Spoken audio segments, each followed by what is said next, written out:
जिस मकसद को ध्यान में रखकर बाबा साहब आम्बेडकर ने धर्म परिवर्तन का कार्यक्रम किया, उस मकसद को डॉक्टर आम्बेडकर के महापरिनिर्वाण के पश्चात पूरा करने के लिए क्या अपने आप को बाबा साहब का अनुयायी मानने वाले लोगों ने कुछ किया या कुछ भी नहीं किया।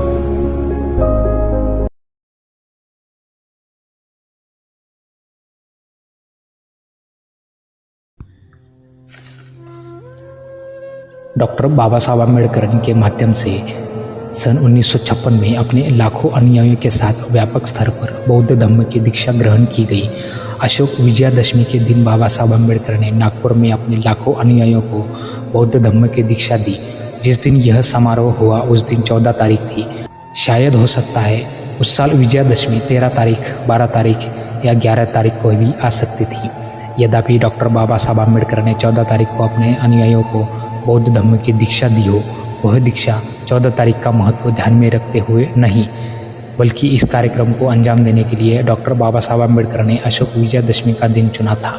डॉक्टर आम्बेडकर द्वारा धम्म दीक्षा समारोह के लिए विजयादशमी का ही दिन क्यों चुना गया, यहाँ पर इतनी बात ध्यान में रखनी होगी कि डॉक्टर बाबा साहब आम्बेडकर ने 1951 में केंद्रीय मंत्रिमंडल से अपने विधि मंत्री पद का इस्तीफा दिया। इस्तीफा देने पश्चात उनके पास 1956 तक समय ही समय था। वे 1951 से लेकर 1956 के बीच धर्म परिवर्तन कर सकते थे, मगर उन्होंने 1956 को ही धर्म परिवर्तन क्यों किया। बहुत सारे लोग यह सोचते हैं कि डॉक्टर बाबा साहब आम्बेडकर ने 14 तारीख को महत्व ध्यान में रखकर धर्म परिवर्तन किया, इसलिए 14 तारीख को ही धम्म चक्र परिवर्तन दिन मनाना चाहिए। यह सरासर गलत सोच है। बौद्ध धर्म में विजयादशमी का अपना ऐतिहासिक महत्व है।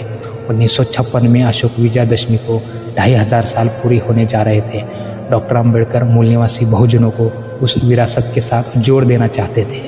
बाबा साहब ने अपने महापुरुषों के साथ उनके इतिहास के साथ मेल बनाने का प्रयास किया।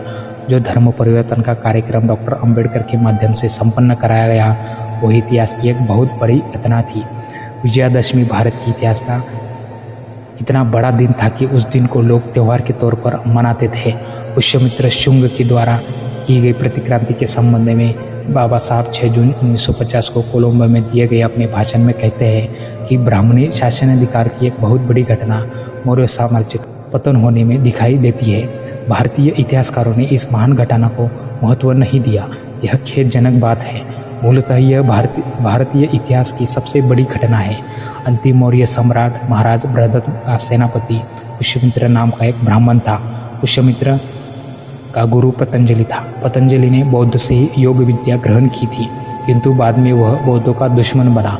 पतंजलि की सलाह पर सेनापति शृंगवंशी पुष्यमित्र ने राजा बृहदत्त की हत्या की और मौर्य वंश की जगह अपने शृंगवंश के नाम से राज्य स्थापित किया। इस ब्राह्मणी राजा द्वारा बौद्ध धर्म के बड़े पैमाने पर नुकसान पहुंचाया गया। ब्राह्मण धर्म की पुनर्स्थापना करने के लिए गए कृत्य में यह सबसे घिनौना कृत्य है। बौद्ध धर्म भारत से लुप्त होने के लिए कारण साबित हुआ। यह एक बड़ी ऐतिहासिक घटना थी। यह सर्वविदित है कि सम्राट अशोक का पंतु राजा बृहदत्त की हत्या कर पुष्यमित्र शुंग ने प्रतिक्रांति की। इस प्रतिक्रांति के पश्चात इस देश में ब्राह्मणों का वर्चस्व स्थापित हुआ। ब्राह्मणों का वर्चस्व स्थापित होने के बाद रामायण की रचना की गई। जिस पुष्यमित्र शुंग ने प्रतिक्रांति की वह ब्राह्मण था। ब्राह्मणों के माध्यम से प्रतिक्रांति करने के बाद रामायण, महाभारत, मनुस्मृति, गीता आदि ग्रंथों की रचना की गई।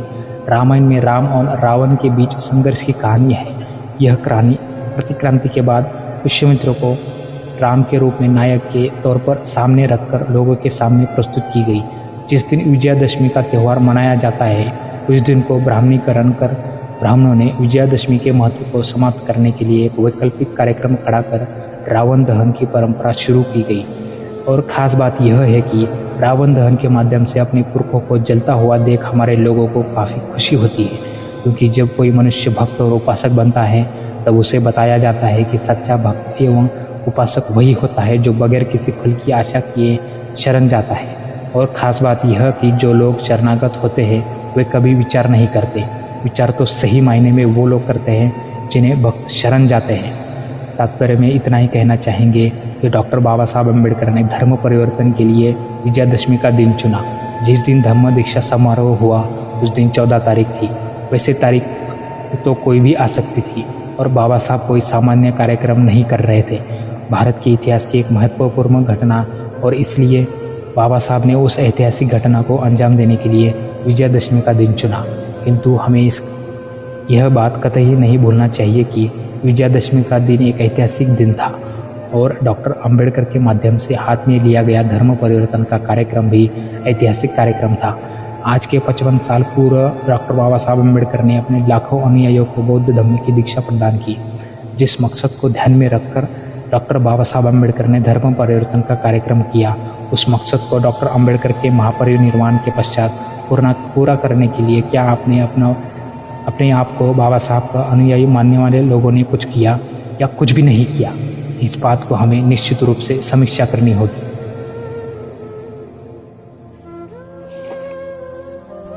कमेंट करके ज़रूर बताएं।